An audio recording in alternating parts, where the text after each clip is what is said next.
The words tore from Ji-hoon Kim's throat, raw and urgent, slicing through the scream of twisting metal and the acrid stench of burning rubber. Your story isn't over. Look at me. He gripped the woman's shoulders through the shattered driver's side window, his knuckles scraping against jagged glass. Her eyes, a startling, piercing blue, were wide with shock, unfocused, staring at something far beyond the wreckage. You fight for whatever comes next. You fight. From the curb, a small, clear voice cut through the chaos. You're my hero, Dad, said Soo-jin. For a fraction of a second, Ji-hoon's focus split. His daughter stood on the sidewalk, her small hands clutching the straps of her panda backpack, her face a mask of terror and awe. He'd been driving her to school, the crisp new shirt he'd bought for his interview already feeling tight around his neck with nerves. They were going to be early. He'd planned it perfectly, a quick drop-off, a final review of his notes in the car, and then the interview that might finally lift them out of the endless cycle of rent notices and night shifts. Then came the screech of tires, the sickening crunch. A sleek black sedan had spun out and slammed into a concrete traffic barrier, its front end crumpling like a discarded piece of paper. Flames began to lick at the edges of the hood. Now his plans were ash.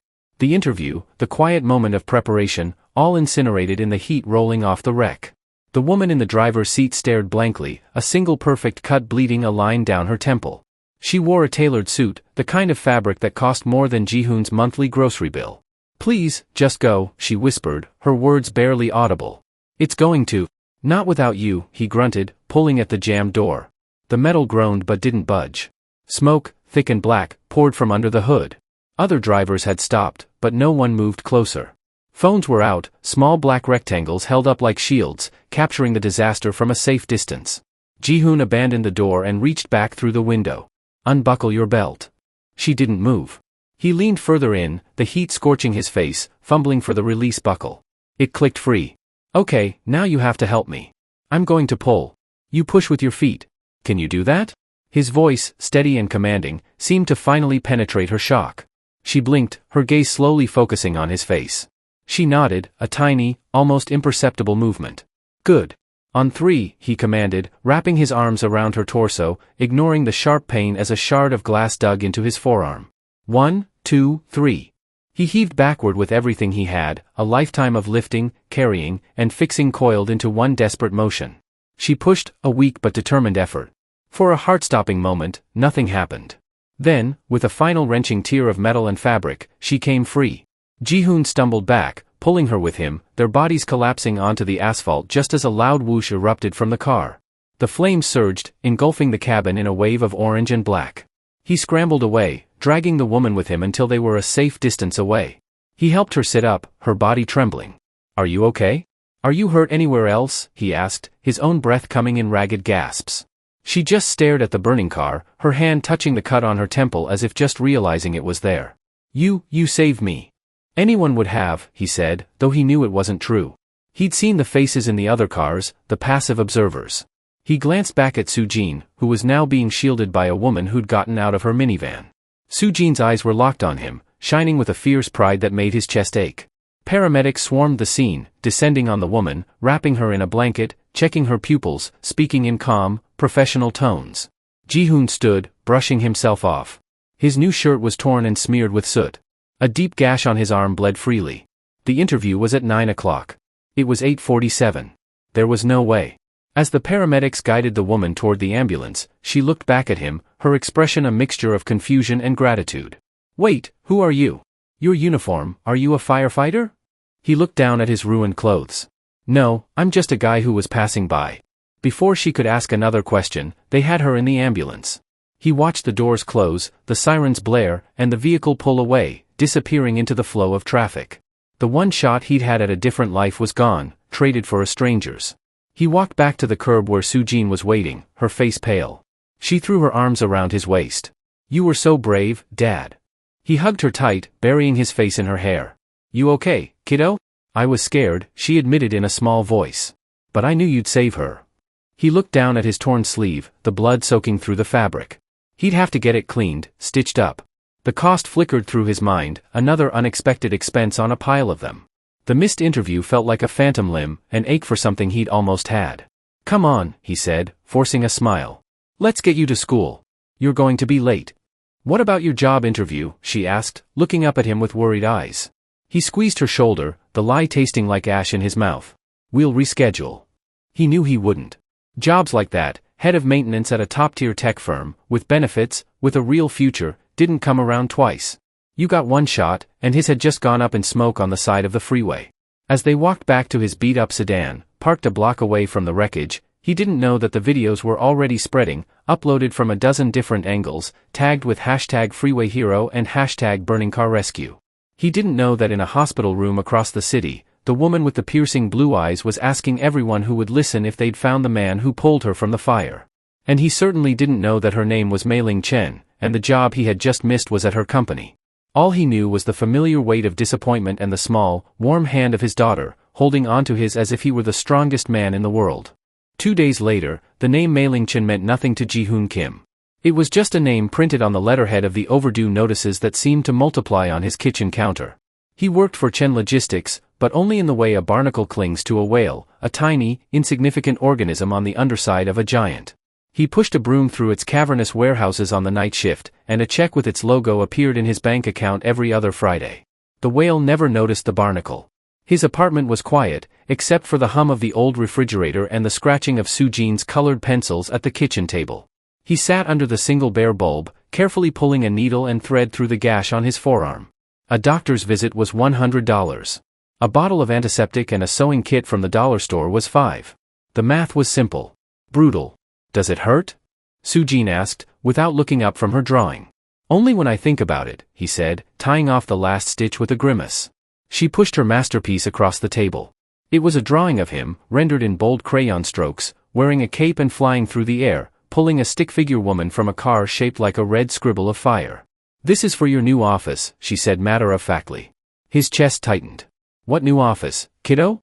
The one you're going to get after you reschedule your interview, she said, her faith as bright and absolute as the yellow crayon sun she'd drawn in the corner. He didn't have the heart to tell her that when he called to explain. The HR woman's voice had been cold and final. The position was filled.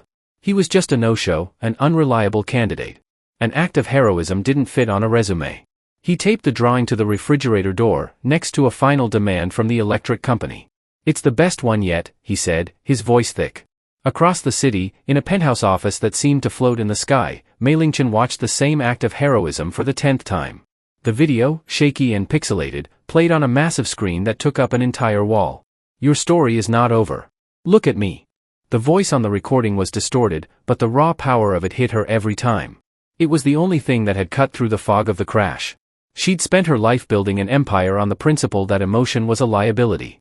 You didn't feel, you calculated. You didn't hope, you executed. Then this man, this stranger with soot on his face and desperation in his eyes, had commanded her to fight. Anything, she asked, not taking her eyes off the screen. Her assistant, a young, perpetually nervous man named Wei Junli, shook his head. We've been running facial recognition against every database we can access. Nothing. The police have no record of him. It's like he's a ghost. A ghost saved my life, Wei Jun, she snapped, the edge in her voice making him flinch. Find him. Her phone buzzed, a conference call. She stabbed the accept button, her face hardening into a mask of corporate steel. Parish report. Min-Soo Park's voice, smooth and confident, filled the room. Morning, Mei-Ling. The diagnostics are in. The issue with the Apex prototype is a minor software bug. The engineers are deploying a patch as we speak. We'll be ready for the demonstration next week. No need to worry. Mei-Ling leaned forward, the cut on her temple a dull throb. A minor bug that caused the primary sorting arm to drop a 200-pound container yesterday, Min-Soo. That's not a bug. That's a lawsuit waiting to happen. An anomaly. The system is 99% effective, he purred. We focus on the 99. The 1% is what bankrupts companies, she said, her voice dangerously quiet. Fix it. And I mean actually fix it, not just patch it and pray. She ended the call and swiveled her chair to face the window. The city sprawled below her, a kingdom of glass and steel she had conquered. So why did she feel like the woman in the burning car, trapped and waiting for something to give? The man's words echoed in her head, you fight for whatever comes next. She was fighting, but for the first time, she wasn't sure she was winning. That night, the Apex prototype was the only thing making noise in the echoing silence of Warehouse 3. Ji-hoon was on his usual route, sweeping the perimeter. In the center of the floor, the massive machine sat under harsh industrial lights, a $10 million collection of conveyor belts, laser scanners, and robotic arms. It was supposed to be the future of logistics. From his vantage point, Ji-hoon could see it was just a disaster on hold. He watched as 2 overnight engineers ran a test sequence. The machine whirred to life, arms moving with hypnotic speed. It was beautiful, complex, and deeply flawed. He saw it instantly. It wasn't the software. It was the housing on the main pivot joint of the primary sorting arm. A vibration, so tiny you wouldn't notice unless you knew what to look for. But with every movement, the vibration was getting worse, wearing down the housing, throwing the arm's calibration off by a fraction of a millimeter. Today, a dropped container. Tomorrow, a snapped arm flying across the warehouse floor. The engineers didn't see it. They were staring at their laptops, typing code, looking for ghosts in the machine. They never thought to look at the machine itself. Ji-hoon kept sweeping. It wasn't his problem. He wasn't an engineer. He was the guy who cleaned up their coffee spills. He had his own problems, his own life to keep from falling apart. He pushed his cart past the prototype, the rhythmic thump-thump of a loose wheel on his cart echoing the flawed heartbeat of the machine. The next morning, Mei-ling was staring at a fresh set of failure reports when Wei-jun burst into her office, his face flushed with excitement. "We found him," he said, breathless. Mei-ling shot to her feet. "What?" The shirt he was wearing. It had a tiny logo embroidered on the pocket, barely visible. "We enhanced the clearest frame. It's from a temp agency, one that provides service staff." Mei-ling's mind raced. Service staff, janitors, security, maintenance. "Go on," she said. "We got a list of their active employees," Wei-jun continued, swiping on his tablet. "We ran it against the facial recognition data from the video. We have a 98% match. His name is Ji-hoon Kim." Mei-ling felt a jolt, a current of pure, unadulterated victory. "Where is he? Where does he work?" Mei-ling Chen demanded, her voice sharp. Wei-jun swallowed, his excitement suddenly tempered by nervousness. He looked at the tablet, then back at her. "That's the thing, Miss Chen," he said slowly. "According to the agency, for the last 6 months, he's been assigned to us." For a long moment, Mei-ling didn't speak. She stared at the employee file displayed on the wall screen. Name, Kim Ji-hoon. Position, janitorial services, night shift. Status, active. The man from the fire. The hero from the videos. The ghost who had occupied her every waking thought for 2 days. He worked for her. He cleaned her buildings. The sheer, impossible irony of it was staggering. It felt like a joke played by the universe at her expense. "Miss Chen?" Wei-jun asked, hovering by the door. "Should I do something?" Mei-ling's gaze snapped from the screen to her assistant. Her mind, usually a whirlwind of calculations and strategies, was suddenly crystal clear, focused on a single objective. She had built her empire by acting decisively, by overwhelming problems with disproportionate force. This would be no different. "Get the helicopter ready," she said, her voice devoid of emotion. Wei-jun blinked. "The helicopter, ma'am? Did I stutter?" She stood, walking to the window and looking down at the city. From this height, all the streets and neighborhoods blurred into a single abstract map. Somewhere down there, in a world she never saw, was the man who had saved her life. "Find the largest, safest landing zone near this address," she pointed to the screen without looking back. "A park, a schoolyard, I don't care. And have a check drawn up from my personal account. 7 figures. 7? Wei-jun swallowed hard. "Yes, Wei-jun. Of course." Mei-ling's voice was low, almost to herself. "I'm not sending him a thank you card. I'm changing his life." Saturday morning sunlight streamed into Ji-hoon's small patch of front yard. The air smelled like cut grass and exhaust fumes, the normal perfume of his neighborhood. He was crouched on the concrete steps, patiently guiding Soo-jin's small fingers as they worked the chain back onto the sprocket of her bike. "You see," he said softly, "you just have to line up the teeth. Don't force it." "It's greasy," she complained, wiping her hands on her jeans. "Everything worth fixing is a little messy," he replied, giving the pedal a final turn. The chain caught and bullion spun smoothly. "There, good as new." She beamed at him, that 1,000-watt smile that always made the frayed edges of his world feel whole again. It was a good morning, a rare peaceful Saturday with no leaky faucets to fix, no overtime shifts to chase. For a few hours, he could just be a dad. The sound started then, a low, distant chopping. Ji-hoon didn't think anything of it at first, a news chopper, maybe. But the sound grew steadily louder, deeper, until it was a physical presence, a rhythmic thumping that vibrated in his chest. Soo-jin looked up at the sky, her eyes wide. "What's that?" Down the street, kids stopped their games. People emerged from their houses, shielding their eyes and staring at the sky. The sound was deafening now, a roaring pulse that drowned out every other noise.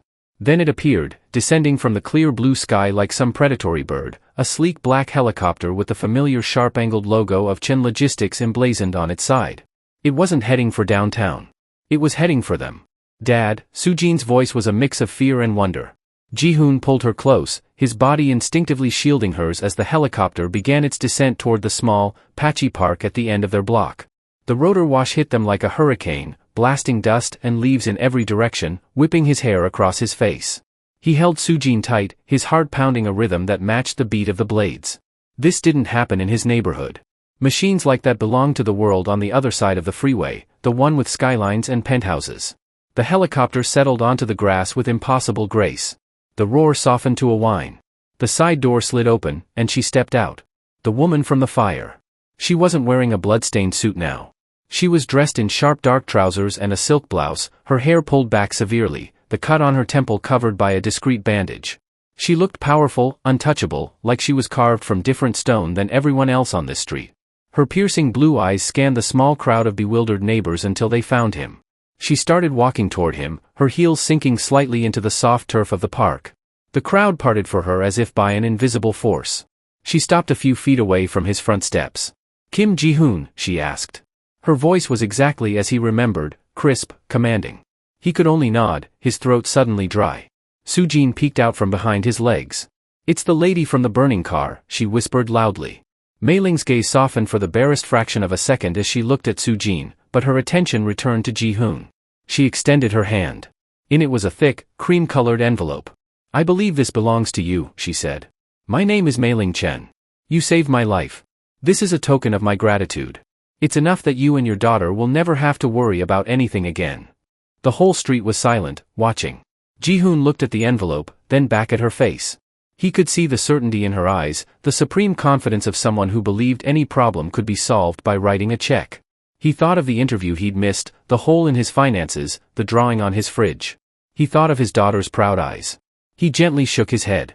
"I can't accept that, ma'am," he said, his voice quiet but firm. Mei Ling's composure cracked. A flicker of disbelief crossed her face. "I'm sorry? I didn't do it for money," he explained simply. "I did it because it was the right thing to do. I'm glad you're okay. That's all the reward I need." A murmur went through the crowd of neighbors.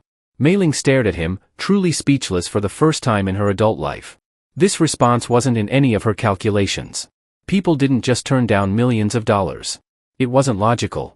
Before she could formulate a reply, her phone buzzed with a sharp, insistent vibration. She ignored it. "Mr. Kim," she started, trying to find her footing. "I don't think you understand." The phone buzzed again, more urgently. With a flash of irritation, she pulled it from her pocket and glanced at the screen. The name Minsu Park was flashing, along with a text message in all caps, "Clients are here. Demo moved up. Happening now." Her expression shifted instantly.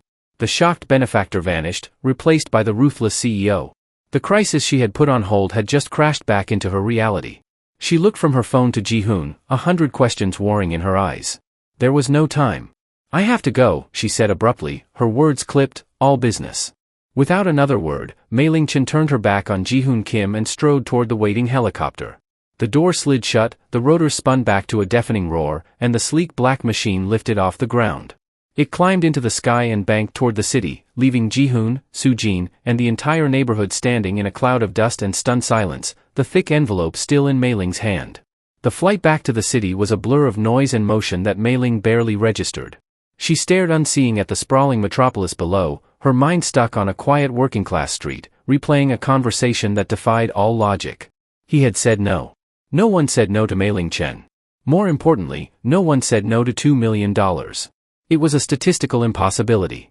She had built her life on a single unwavering principle: every person, every action, every object had a quantifiable value. You just had to find the number. Ji-hoon Kim had no number. He was an anomaly, a variable she couldn't account for, and it infuriated and fascinated her in equal measure. The helicopter landed on the roof of the Chen Logistics Tower with a jolt that snapped her back to the present. Wei Junli was waiting, holding the door open. "They're in Warehouse 3, he said, practically running to keep up with her stride. Mr. Park started the preliminary introductions. "He's stalling." "He's sweating," Mei Ling corrected, her voice like ice as they stepped into the private elevator. "There's a difference." The doors opened directly into the vast, echoing space of the warehouse. A small, tense group was gathered in the center of the floor around the silent Apex prototype. She recognized the clients immediately, Mr. Tanaka, a notoriously tough negotiator with a face like a clenched fist, and his two technical analysts. Min-soo Park stood beside them, smiling a wide, artificial smile that didn't reach his eyes. When he saw Mei Ling, his relief was palpable. Mei Ling, perfect timing, he boomed, gesturing to the machine. We were just about to begin the final demonstration. Mei Ling ignored him. Her focus was entirely on Tanaka. Thank you for your patience, Mr. Tanaka. We had a few last-minute calibrations to ensure optimal performance. Tanaka gave a curt nod, his expression unreadable. I hope so, Ms. Chen. My company doesn't invest in potential. We invest in results. Show me results. The air crackled with tension. This was it, the culmination of 2 years of work and $100 million of investment, all riding on this single moment. Begin the sequence, Min-soo, Mei Ling ordered. Min-soo tapped a command into a tablet. For a moment, nothing happened. A bead of sweat trickled down his temple. Then, with a near-silent hum, the Apex prototype whirred to life. A container slid onto the conveyor belt. The laser scanners bathed it in red light, and the primary sorting arm, the source of all their failures, swooped down, gripped the container, and placed it on the correct outbound pallet with flawless, fluid precision. It repeated the process again and again, perfectly. A collective, unconscious sigh of relief went through Mei Ling's team. Min-soo's smile became genuine. As you can see, he said, his voice oozing confidence, 100% efficiency. My team worked through the night to perfect this moment. Tanaka cut in, stepping forward. He pointed to the main pivot joint on the sorting arm. What's this? Everyone's eyes followed his finger. There, on the joint housing, was a small, cleverly braced metal plate, held securely in place by a tightly wound coil of industrial-grade wire. It was a simple, practical, and undeniably improvised piece of work, the only part of the multi-million-dollar machine that didn't gleam with a factory finish. Min-soo didn't miss a beat. Ah, a brilliant question, he said smoothly. That is a proprietary hardware reinforcement, a last-minute innovation by my engineering team to dramatically increase joint stability under high-stress loads. A testament to their outside-the-box thinking. Mei Ling stared at the fix. It was elegant in its simplicity. It was also clearly not the work of her software engineers, who wouldn't know which end of a wrench to hold. Her mind flashed back an hour to a man with grease on his hands, patiently fixing a child's bicycle chain. A man who refused a fortune because doing the right thing was enough. A man of quiet, practical competence. An anomaly. Min-soo's explanation was logical, plausible, and every instinct in Mei Ling's body screamed that it was a lie. Wei Jun, she said, her voice cutting through Min-soo's self-congratulatory speech. Pull up the security feed for this sector. Grid 7, the last 12 hours. Min-soo's smile faltered. Mei Ling, I don't think that's necessary. Now, Wei Jun, she repeated, her eyes locked on Min-soo. Wei Jun, fumbling with his tablet, mirrored the feed to the large monitor on the warehouse wall. The room watched in silence as he fast-forwarded through the footage. He sped past the evening shift, past the engineers arguing and then departing in frustration around 3 a.m. The warehouse was empty. Then a figure appeared on the screen, a man in a gray janitor's uniform, pushing a cleaning cart. He stopped near the Apex prototype. He didn't clean. He just stood there, watching it, his head tilted in concentration. It was Ji-hoon Kim. The footage showed him circling the machine, his eyes tracing the movements of the sorting arm. He crouched, inspecting the pivot joint, then disappeared off-screen briefly, returning with a toolbox.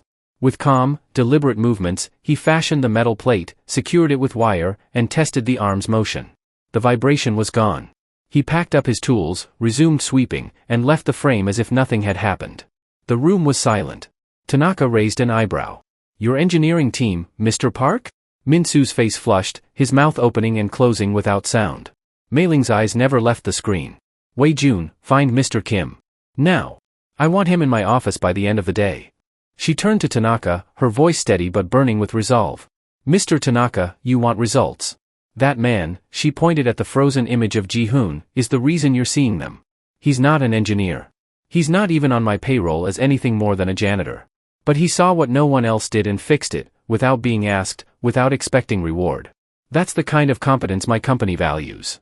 Tanaka's stern face softened slightly, a rare glint of respect in his eyes. Then I suggest you keep him close, Ms. Chen. Competence like that is rarer than you think. Mei Ling nodded, her mind already racing. She had miscalculated Ji-hoon Kim once, assuming a check could quantify his worth. She wouldn't make that mistake again. He wasn't just a variable, she needed him as a constant. That evening, Ji-hoon sat at his kitchen table, helping Soo-jin with her math homework. The knock at the door startled them both. He opened it to find Wei-jun, looking out of place in his polished suit. "Mr. Kim, I'm Wei-jun Lee, assistant to Ms. Mei-ling Chen. She'd like to see you at Chen Logistics." Immediately. Ji-hoon frowned, glancing back at Soo-jin.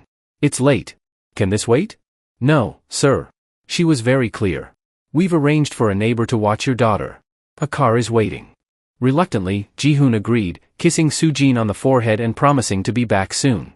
The drive to the Chen Logistics Tower felt surreal, the city's lights blurring past like a dream. When he stepped into Mei-ling's office, she was standing by the window, the city sprawling below her. She turned, her piercing blue eyes locking onto his. "Mr. Kim," she said, her voice softer than before but still commanding. "You fixed the Apex prototype." He shifted uncomfortably. "I just saw something that needed fixing. It wasn't my place, but—" "It was exactly your place," she interrupted. "You saw what my engineers missed. You acted when they didn't. I don't just want to thank you for saving my life. I want you on my team, not sweeping floors, but fixing problems.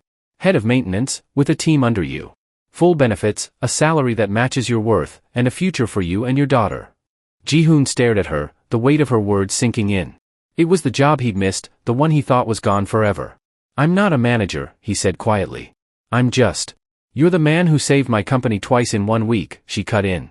"Say yes, Ji-hoon. Not for me. For Soo-jin."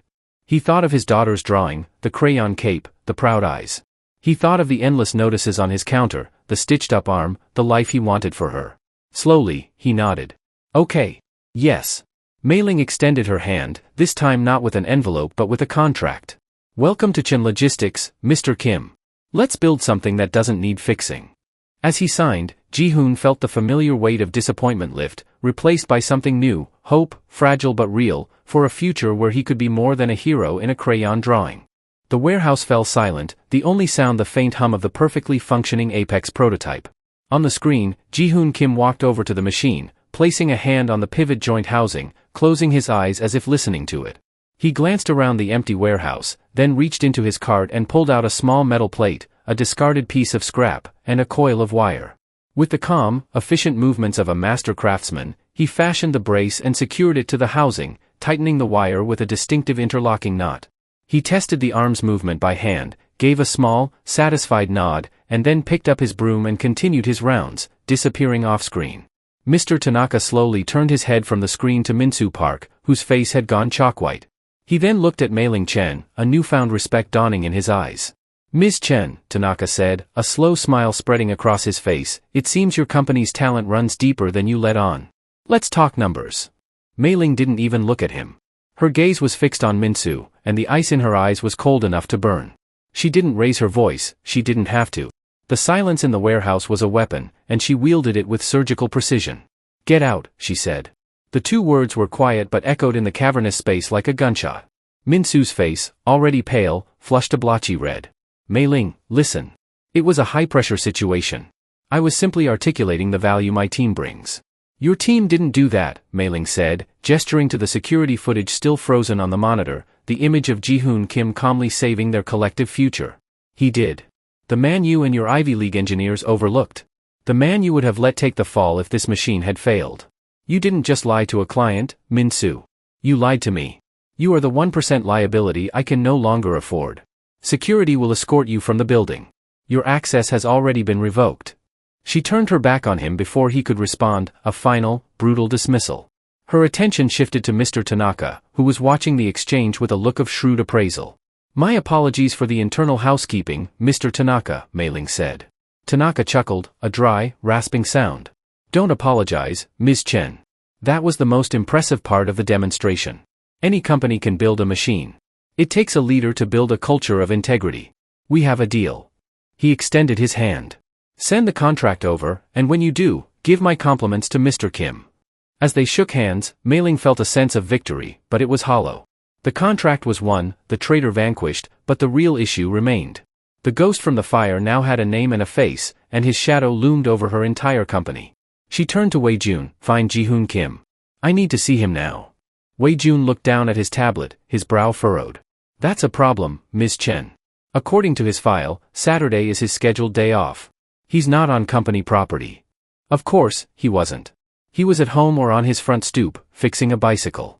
Living in a world where integrity wasn't a corporate buzzword but just how you lived.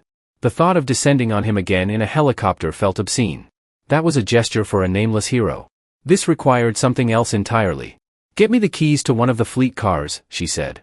"A standard sedan. Nothing fancy." Wei Jun's eyes widened. "You're going to drive yourself?" "It seems," Mei Ling said, a strange, unfamiliar emotion working its way through her, "that it's time I learned to find my own way." The park at the end of Jihoon Street was mostly empty, the afternoon sun casting long shadows on the grass. Sujin was on the swings, pumping her legs furiously, trying to touch the sky. Jihoon sat on a nearby bench, watching her, a small smile on his face. The bizarre events of the morning already felt like a strange dream: the helicopter, the woman, the envelope full of money he hadn't even looked at. It was easier to believe it hadn't happened. "Dad," Sujin called out, slowing her swing. "Is the helicopter lady going to come back?" "I don't think so, kiddo," he said. "She's from a different world." "You should visit her world," Sujin said confidently. "You could fix all their stuff." He chuckled, but there was a sad edge to it. He'd tried to enter that world once. He'd had a scholarship to a good engineering school, his mind buzzing with ideas and designs. But his father had gotten sick, his mother couldn't cope, and he dropped out to work and take care of his family. By the time he was free, the opportunity was gone. He was just a guy with a GED and a knack for mechanics. That world didn't have a place for him. He was so lost in thought that he didn't notice the quiet sedan pull up to the curb or the woman who got out until she was standing in front of his bench. It was her, Mei Ling Chen.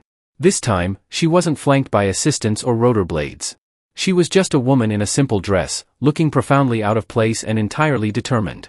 "Mr. Kim," she said, her voice softer now, less certain. Jihoon stood slowly. "Miss Chen." Sujin jumped off the swing and ran over, hiding behind Jihoon's legs but peeking around with curiosity. Mei Ling knelt slightly to meet Sujin's gaze. "Hello, Sujin. Your father is a remarkable man." She looked back up at Jihoon. "I came here to apologize." He frowned. "For what? You don't owe me anything." "I apologize for not seeing you," she said, and the sincerity in her voice was unmistakable. "I saw a janitor. I saw a hero from a video. But I didn't see the man who fixed my company's most critical asset without being asked, without expecting recognition. You saved me twice, Mr. Kim, once from a fire, and once from a failure I couldn't afford. I want you at Chen Logistics, not as a janitor, but as head of maintenance. A leader. A problem solver. With a salary and benefits that will give you and Sujin the life you deserve." Jihoon's breath caught. It was the chance he'd thought was lost forever, the kind of opportunity that could change everything. But doubt lingered. "I'm not trained for that. I don't have the degrees, the credentials." "You have something better," Mei Ling interrupted. "You have instinct, integrity, and the ability to see what others miss. I don't need another engineer with a diploma. I need you." Sujin tugged at his hand, her eyes wide. "Dad, you can fix their world." He looked down at her, then back at Mei Ling, her piercing blue eyes steady and certain. For the first time in years, he felt the weight of possibility outweigh the weight of disappointment. "All right," he said quietly. "I'll do it." Mei Ling extended her hand, not with an envelope this time, but with a contract. "Welcome to Chen Logistics, Mr. Kim. Let's build something worth fixing together." As he shook her hand, Jihoon felt the frayed edges of his world begin to mend, not with money or titles, but with the chance to be the man his daughter already believed he was. "I saw a puzzle I couldn't solve. I never actually saw the person standing in front of me." Mei Ling Chen took a breath and explained everything that had happened at the warehouse after she'd left, the demonstration, Min-Su's lie, the security footage. "You didn't just save my life, Jihoon," she finished, using his first name for the first time. "You saved my company, the most important thing I've ever built. And you did it with a piece of scrap metal and a coil of wire while my $1 million engineering department was chasing ghosts." Jihoon was speechless, staring at her as the weight of her words settled on him. "This morning, I offered you a reward," she continued. "I was wrong. You can't put a price on what you did, but I can offer you a position, a real one. I want you to work for me, not as a janitor. I want you on my research and development team." Jihoon felt the world tilt. "R&D? Ma'am, I don't have a degree. I never even finished college." "I have dozens of people with degrees," she countered, her passion returning. "They follow the rules. They do what the textbooks say. I need someone who sees the things they don't. I need someone who understands how things actually work. I need the man who fixed the apex."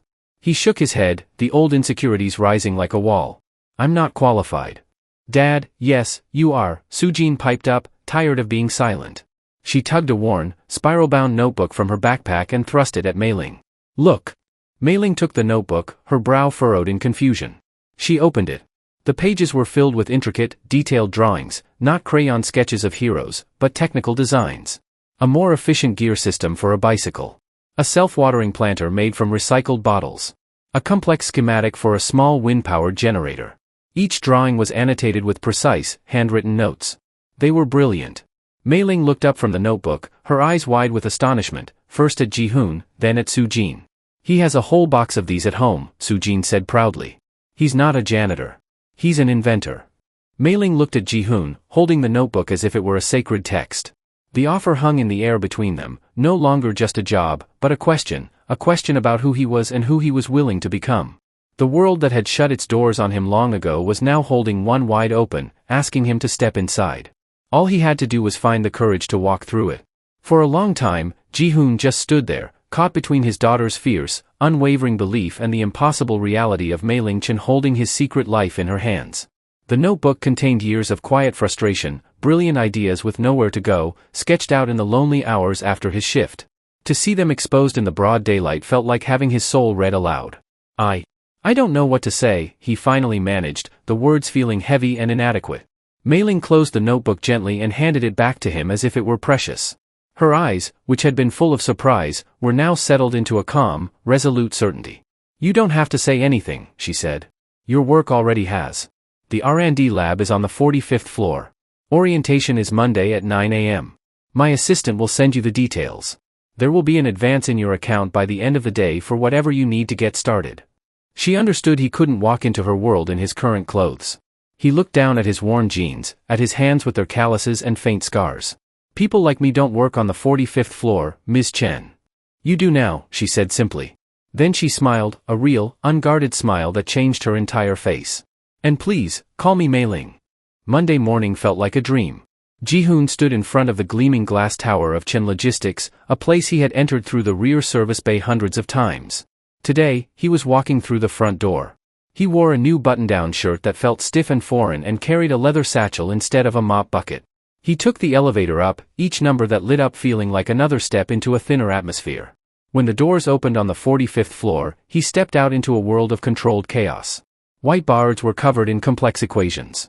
3D printers hummed in glass enclosures, and groups of young, bright-eyed engineers huddled over laptops, speaking a language of code and algorithms he didn't understand. He felt like an imposter, a janitor in a cheap costume. A few of the engineers glanced up as he entered, their expressions a mixture of curiosity and faint recognition. He was the man from the security footage. The janitor. Before he could retreat, Mei Ling emerged from a glass-walled conference room. Ji-hoon, welcome, she said, her voice warm and professional. She turned to the rest of the lab, her voice carrying easily. Everyone, listen up. This is Ji-hoon Kim, our newest innovation specialist. A ripple of murmurs went through the room. Innovation Specialist was a vague but important-sounding title. Ji-hoon has a unique hands-on perspective that our team has been sorely lacking, Mei Ling continued, her eyes briefly flicking toward the corner where the engineers who'd worked on the Apex were gathered. He sees the machine, not just the code behind it. I expect you all to extend him every courtesy and resource. It was a masterful move, framing him not as a curiosity but as a vital asset. She was giving him armor. She led him to an empty workstation near a large window overlooking the city. This is yours, she said. The official offer is on your new terminal. Read it over. But first, she guided him to the center of the lab where a small, complicated-looking drone sat on a workbench, its casing open. This is the Sparrow, she said. A delivery drone for dense urban environments. It's fast, agile, but it has a problem. After about 20 minutes of flight, it overheats. The thermal sensors get scrambled, and it loses navigational stability. We've tried a dozen software patches. We've redesigned the ventilation systems twice. Nothing works. My engineers think it's a processor bottleneck. She picked up a tablet showing a dizzying array of thermal imaging data and complex schematics. Take a look. See what you see. Ji-hoon looked at the tablet, and his heart sank. The numbers and graphs meant nothing to him. The engineers began to talk, using terms like computational fluid dynamics and heatsink efficiency. He felt a familiar wave of inadequacy wash over him. He was a fraud. He didn't belong here. He turned his attention from the tablet to the drone itself. He walked around the workbench, his eyes tracing the physical lines of the machine. He ran a hand gently over its carbon fiber shell and peered into the open casing at the tightly packed array of wires and circuit boards. He ignored the data and looked at the thing itself. And then he saw it, a small bundle of wires wrapped tightly and secured with a plastic zip tie, right next to the primary motor. "It's not the processor," Ji-hoon said quietly, almost to himself. He reached into the casing, his fingers deftly loosening the zip tie. "The wires are too close to the motor. They're overheating, sending bad signals to the sensors. Move them, give them some breathing room, and the heat will dissipate." The engineers fell silent, exchanging skeptical glances. Mei-ling raised an eyebrow. "You're sure?" Ji-hoon nodded, already reaching for a small tool from the workbench. With quick, precise movements, he rerouted the wires, securing them away from the motor with a small clip. "Test it now," he said. One of the engineers, still dubious, ran the drone through a simulated flight. The thermal readings on the tablet stabilized. The drone hummed smoothly, no trace of the previous instability. The room erupted in murmurs, this time of astonishment. Mei-ling's smile returned, wider now. "I knew I was right about you," she said. "Welcome to the 45th floor, Ji-hoon." As he looked out over the city from his new workstation, Ji-hoon felt the weight of years of missed opportunities lift. He thought of Soo-jin's notebook, her proud eyes, and the future he could now build for her. He wasn't just a janitor or a hero from a video. He was an inventor, a problem solver, and, for the first time, a man who belonged exactly where he was. "It's neat, efficient, exactly how the assembly manual instructed," Ji-hoon Kim said, his voice steady as he pointed to the bundle of wires in the Sparrow drone. "But I can see how the heat from the motor radiates, gets trapped in that dense bundle, and travels directly to the thermal sensor just a centimeter away. The problem isn't the processor. The heat isn't coming from the chip, it's coming from the motor. This wiring harness is acting like a radiator, funneling it right into the sensor. You're not measuring the processor's heat, you're measuring the engine's." He looked at the senior engineer. "Reroute those wires, give them some space to breathe, and the problem will disappear." The lab fell silent. The senior engineer stared at the drone, then back at Ji-hoon, his mouth slightly agape. It was so simple, so obvious, that they had all missed it while chasing a complex software solution. Mei-ling Chen's lips curved into a slow, satisfied smile. That evening, Ji-hoon walked into his apartment and dropped his new satchel by the door. He felt a type of exhaustion he hadn't felt in years, not the physical ache of a double shift, but the deep, satisfying tiredness of a mind put to work. "How was your new office, Dad?" Soo-jin asked from the living room floor, where she was doing her homework. He looked around his small, familiar apartment, then thought of the view from the 45th floor. "It was good," he said, the word feeling real for the first time. "It was really good." Later that night, long after Soo-jin was asleep, he sat at the kitchen table. He pushed aside the stack of overdue bills and took out a brand new, empty notebook he had bought on his way home. He opened it to the first blank page. Under the quiet hum of the refrigerator, Ji-hoon Kim, the inventor, began to draw. The weeks that followed were a quiet revolution.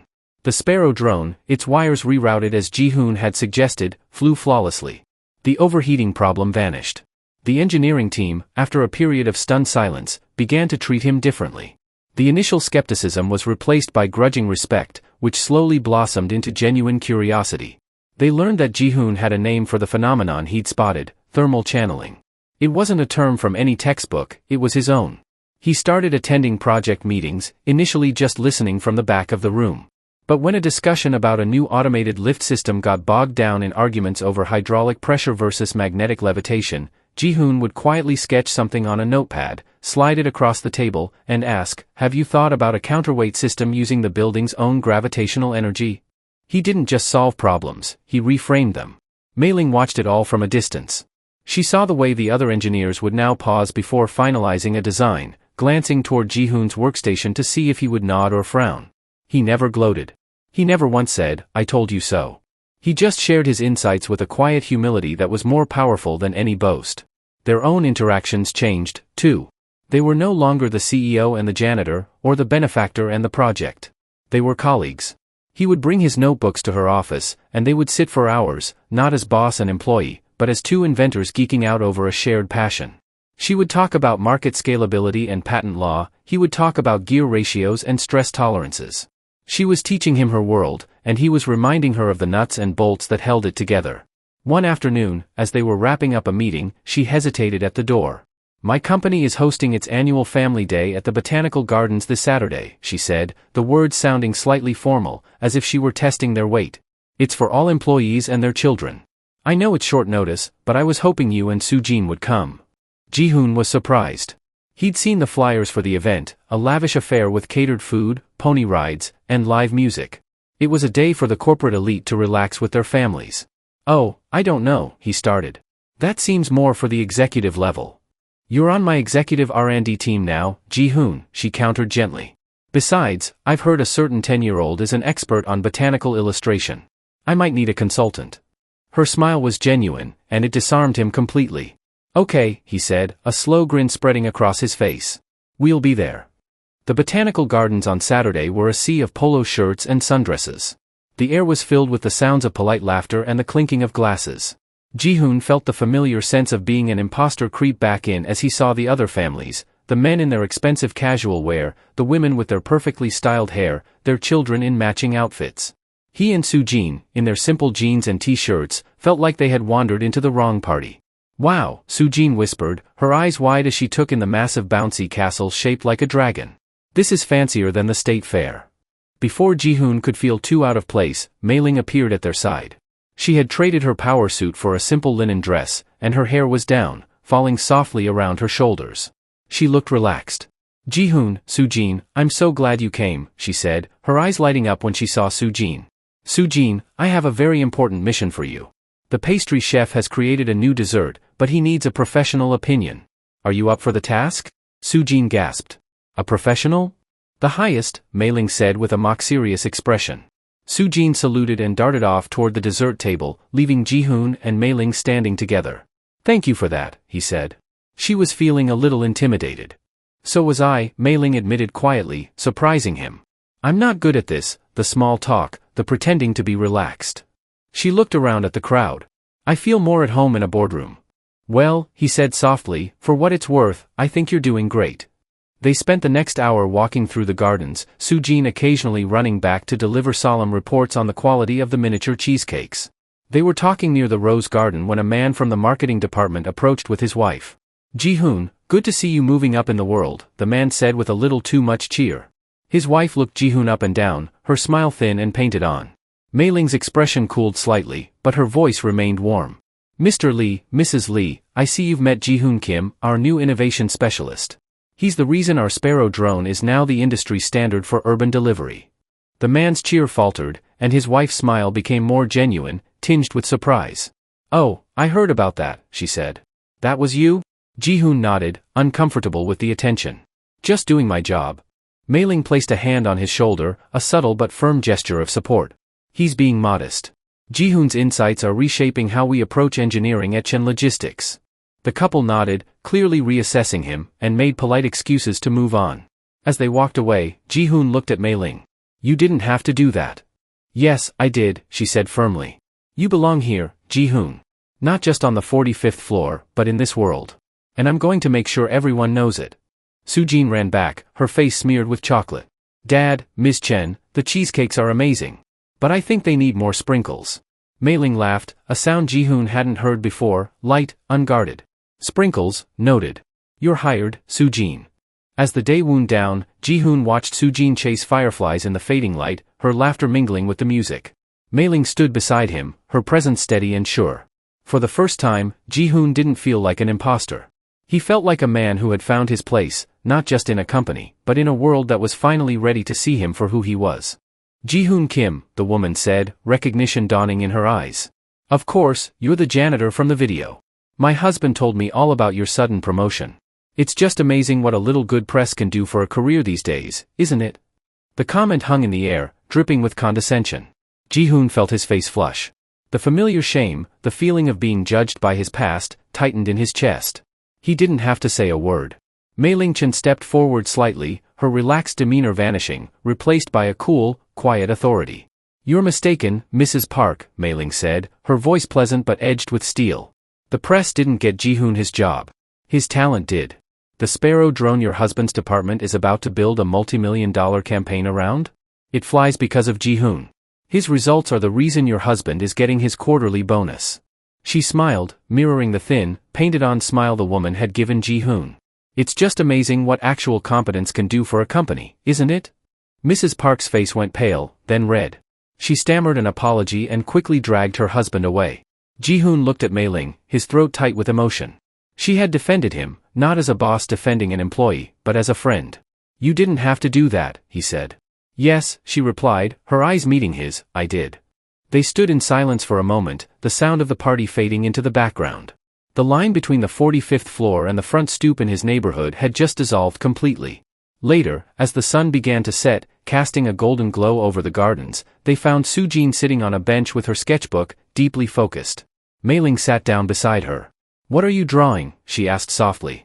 Soo-jin showed her the page.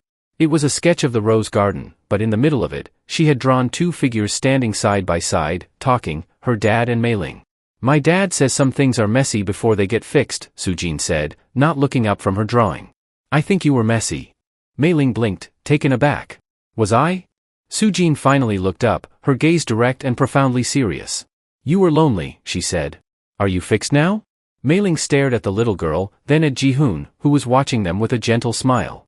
She felt something in her chest unlock, a feeling she hadn't realized was there. I'm getting there, Mei-ling said, her voice barely a whisper. I think I'm getting there. The weeks after the family day melted into a comfortable new rhythm. Ji-hoon's workstation in the R&D lab became a hub of activity. Engineers who had once dismissed him now brought him their toughest problems, not with schematics, but with the physical components, waiting for him to turn the object over in his hands and find the simple truth they had missed. He and Soo-jin began having dinner with Mei-ling once a week. Sometimes they would order pizza to her vast, sterile penthouse, and Soo-jin would fill the silent, echoing space with laughter, leaving crayon drawings on the marble countertops. Other times, Mei-ling would come to their small apartment, sitting at their wobbly kitchen table, perfectly at ease as Ji-hoon cooked. She was different now. The icy armor was gone, replaced by a warmth that seemed to surprise even her. She would listen, truly listen, as Soo-jin chattered about school or as Ji-hoon explained a new idea. He learned about the woman behind the CEO, the lonely childhood, the immense pressure from her father to be perfect, the deep love she'd had for her late husband, a man she described as a brilliant inventor, much like Ji-hoon himself. Their worlds hadn't just collided, they had merged. For the first time in a long time, all three of them felt like they were part of a family. The peace felt so real, so earned, that none of them saw the storm gathering on the horizon. It started with a single unsigned email that appeared in Mei-ling's private inbox. The subject line was one word, echo. The body of the email contained only a link to a news article profiling Chen Logistics' recent successes, with a specific mention of its new star inventor, Ji-hoon Kim. Mei-ling felt a cold dread snake its way up her spine.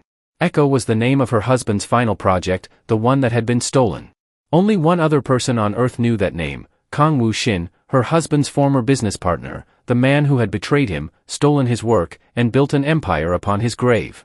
She deleted the email, her hand trembling slightly. She told herself it was a coincidence, a ghost.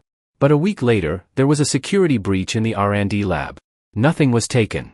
No data was copied.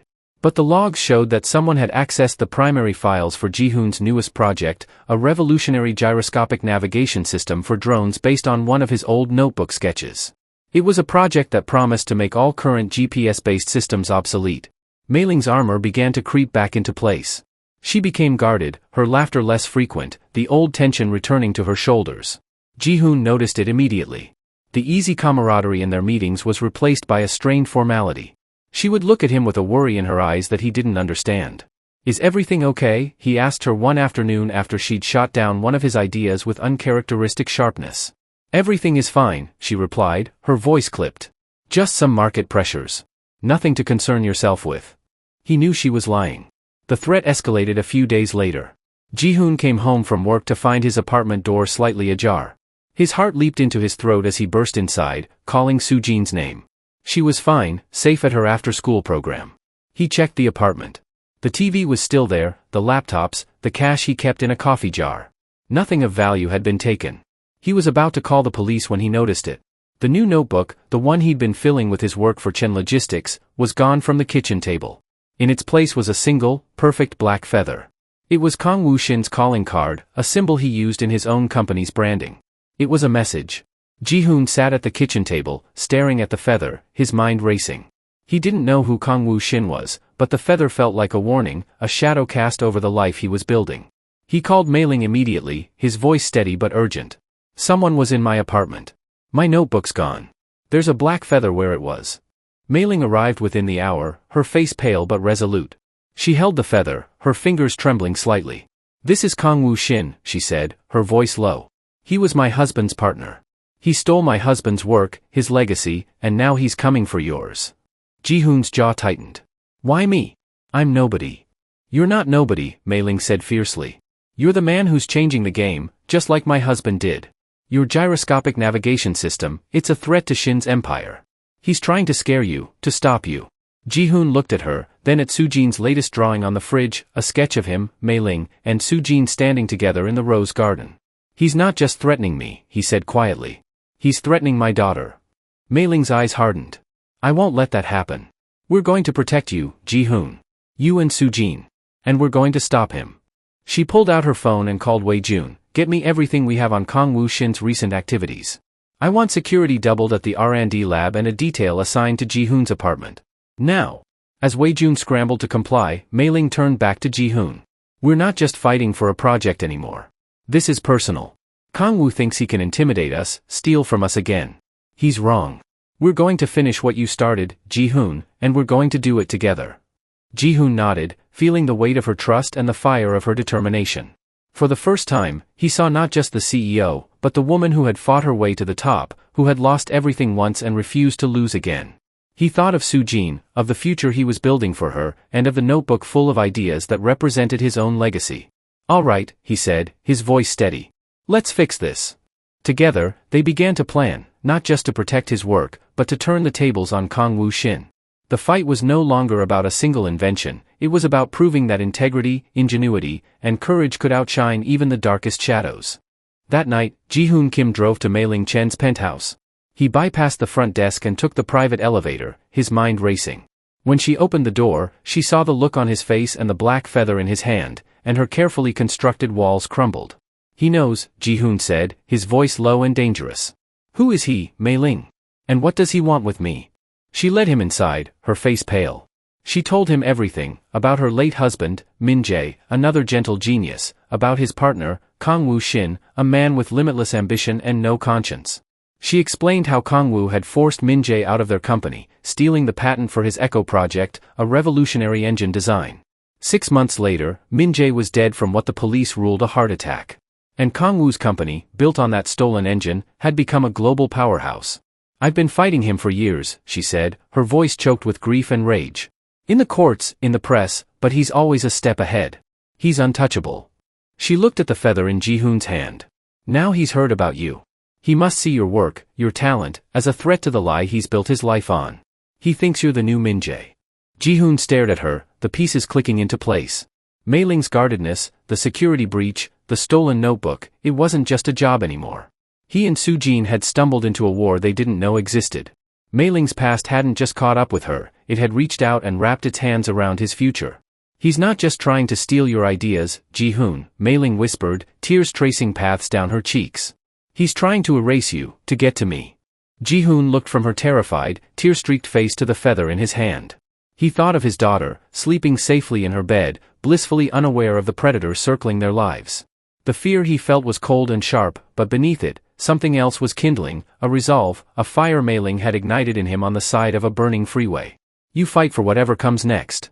He closed his hand, crushing the feather in his fist. No, he said, his voice steady and clear. He's not going to get to either of us. The safe, quiet world Ji-hoon had built for Soo-jin shattered that night. The black feather wasn't just a threat, it was an infection, spreading fear through the small, happy spaces of their life. For 2 days, they operated in a state of high alert. Ji-hoon would walk Soo-jin to the school bus and watch until it turned the corner. Mei Ling hired a discreet security detail to shadow them, plain cars driven by men with watchful eyes. The ease between them was gone, replaced by the grim solidarity of soldiers in a trench. They were in Mei Ling's office, the city lights glittering below like a silent, indifferent galaxy. The stolen notebook was the central topic. He's gauging the threat, Ji-hoon said, pacing the length of the vast room. He didn't steal it to copy the designs. He stole it to see what I was capable of, how fast I was moving. So, he knows about the gyroscopic navigator, Mei Ling said, her voice tight. He knows it would make his company's entire drone fleet obsolete. Exactly. And a man like that won't compete in the marketplace, Ji-hoon reasoned, his mind, usually focused on mechanics, now working through the mechanics of a predator. He'll burn the marketplace down. He's going to try to destroy the project before it ever sees the light of day. A plan began to form in his eyes, a flicker of the same intuition that saw the flaws in machines. So we let him. Mei-ling looked up, her brow furrowed. Let him? We give him a target, Ji-hoon said, his voice gaining strength. A big, public, irresistible target. We announce the official unveiling of the GN1 system. We book a major venue, send out press releases, invite the entire industry. We make it look like we're rushing to market, that we're confident, maybe even a little arrogant. Mei-ling's eyes widened as she understood. You're baiting a trap. A man that arrogant can't resist a public execution, Ji-hoon finished. He won't just want to stop us. He'll want to humiliate us. He'll send someone to sabotage the event. And when he does, we'll be waiting for him. The next 2 weeks were a blur of calculated deception. Mei-ling's PR team launched a massive campaign for the unveiling of the revolutionary GN1. They booked the main hall at the city's largest tech conference. Invitations went out to every major player in the industry, with a special hand-delivered invitation sent to Kong Wu-shin. Ji-hoon, meanwhile, worked feverishly in the lab, not on the navigation system, but on his real project. Su-jin was sent to stay with a cousin upstate, a decision that tore at Ji-hoon's heart but was grimly necessary. This was a war, and he had to get his daughter off the battlefield. The night of the unveiling arrived. The hall was electric, packed with journalists, investors, and rivals. Kong Wu-shin was seated in the front row, looking smug and relaxed, a predator watching the prey walk onto the stage. Mei-ling stepped into the spotlight, the picture of cool confidence. For decades, drone navigation has been dependent on external signals, she began, her voice resonating through the hall. It has been limited by weather, by urban canyons, by the simple fact that it must always look outside itself for direction. Tonight, that changes. As she spoke, Ji-hoon was backstage, making final adjustments to a fleet of a dozen small black drones. They were modified Sparrow drones, but their purpose tonight wasn't delivery, it was defense. Each drone was equipped with a custom sensor array Ji-hoon had designed to detect tampering, paired with a silent alarm that would alert security to any interference. He had turned the GN1 unveiling into a fortress disguised as a showcase. On stage, Mei-ling continued, "We are proud to present the future, the Chen GN1." The drones took flight, performing a synchronized dance above the stage, their movements flawless, guided by Ji-hoon's gyroscopic navigation system. The crowd gasped, cameras flashed, and Kong Wu-shin's smug expression faltered for a fraction of a second. Ji-hoon watched from backstage, his eyes scanning the feeds from the drone sensors. Then it happened, a faint signal disruption, a subtle attempt to hack the drone's control system. It was exactly what he'd expected. "Got you," Ji-hoon muttered, activating the drone's defense protocol.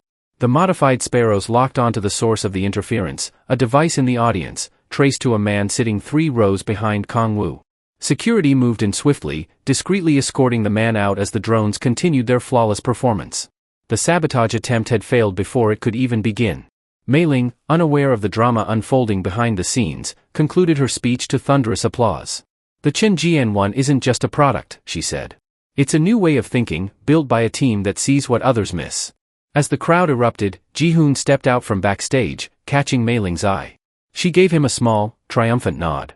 Kong Wu-shin stood, his face a mask of barely contained rage, and slipped out of the hall, his plan in tatters. Later that night, in Mei-ling's office, they reviewed the evidence.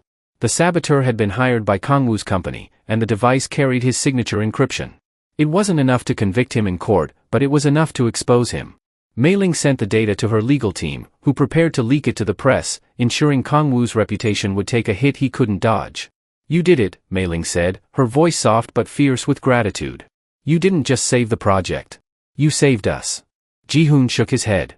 "We did it. Together." She smiled, the warmth returning to her eyes. "Together." The next morning, Su-jin returned home, running into Ji-hoon's arms. "Did you fix the bad guy, Dad?" she asked, her eyes wide. Ji-hoon hugged her tight, thinking of the notebook, the feather, and the fight that wasn't over but had been won for now. "We're working on it, kiddo," he said. "But we're not done fixing things yet."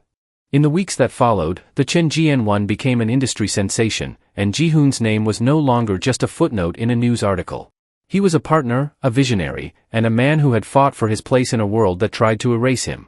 With Mei-ling and Su-jin by his side, He knew that whatever came next, they would face it together, not just as colleagues or friends, but as a family forged in fire and built to last. Here's a rewritten version of the story with all character names changed to Asian names, keeping the structure and details intact. On the stage, a single large drone was supposed to rise from a platform. Instead, the lights in the entire hall flickered violently and then died, plunging the room into absolute darkness. A collective gasp went through the audience, followed by nervous murmurs. Mei Lin smiled in the dark, but the darkness lasted only a second. Suddenly, a dozen points of red light pierced the blackness from above. Hiro Tanaka's drone fleet, running on an independent backup system he'd installed, activated silently. They swarmed into the air, their low-light cameras feeding directly to the main screen. The screen flickered back to life, not with Aiko's presentation, but with a crystal-clear image of a man in the high rafters, a pair of industrial wire cutters in his hand, caught mid-snip on a master power cable. He was frozen in the crosshairs of a dozen laser targeting dots. The audience gasped. "It seems we have a technical difficulty," Aiko said calmly into the mic as security swarmed the saboteur. Mei Lin's smile had vanished. But the trap was just closing. Aiko continued, her voice turning to ice as she stared directly at Mei Lin. "The GN1 was never the real story tonight. The real presentation is about a different kind of inventor." An image appeared on the screen behind her. It was a photograph of a young smiling man with kind eyes, her late husband, Kenji. "This was Kenji Sato," she said, her voice thick with emotion, "and he was the true architect of the modern drone industry." She brought up Kenji's original dated design documents for his Echo engine. Then she displayed the internal schematics for Mei Lin's best-selling engine. They were identical, down to the last bolt. "Ms. Lin has built an empire on a lie," Aiko declared, her voice ringing with the power of long-suppressed truth. "But a lie is just a machine with a fatal flaw. And my team is very, very good at finding flaws." She took a breath. When Ms. Lin's agents stole Hiro Tanaka's notebook, they thought they were stealing his ideas. In fact, they were delivering a Trojan horse. The notebook contained a decoy design for our navigation system embedded with a diagnostic key. We knew Ms. Lin's team would be arrogant enough to try and hack our servers to verify the decoy designs. When they did, our key activated. It didn't steal from them. It simply searched for a ghost. On the screen, a file appeared. A single encrypted project file from deep within Mei Lin's private servers. The file name was Echko, and the creation date was from 8 years ago, proving she had possessed Kenji's work long before she claimed to have invented it herself. It was over. The proof was absolute, undeniable, broadcast to the entire world. Mei Lin sat frozen in her chair, her face a mask of disbelief as police officers began moving toward her row. The ghost she had buried had returned and was now burying her. 3 months later, the 45th floor was quiet. The setting sun painted the sky in shades of orange and violet. Aiko, Hiro, and Sakura stood by the large window, looking out at the city. The peace was no longer a temporary ceasefire. It was a permanent state of being. Mei Lin was facing a mountain of federal charges, her company collapsing under the weight of the scandal. Aiko had finally won justice for Kenji. She had renamed the R&D department. A new silver plaque by the entrance read the Sato and Tanaka Innovation Center. "It has a nice ring to it," Hiro said, sipping his coffee. Aiko smiled, a real, easy smile that reached her eyes. "It does. Kenji would have liked you." Sakura, sitting on the floor, held up her sketchbook. She had drawn the three of them, not as stick figures, but with surprising detail, standing together by the window. Underneath, she had written the fixers. Hiro knelt down and hugged her. He looked at Aiko over his daughter's head, his heart full. He had lost a job interview and found a life. He had faced down a monster and found his own strength. "What are you thinking about?" Aiko asked softly. Hiro pulled out his own notebook, the new one, and flipped to a blank page. He sketched a few quick lines: a house with a small yard, a workshop out back, a swing set. "I'm thinking about what comes next," he said, looking at her, his eyes full of a future he was no longer afraid to invent. And together they watched the city lights blink on one by one, like a galaxy of brand new stars.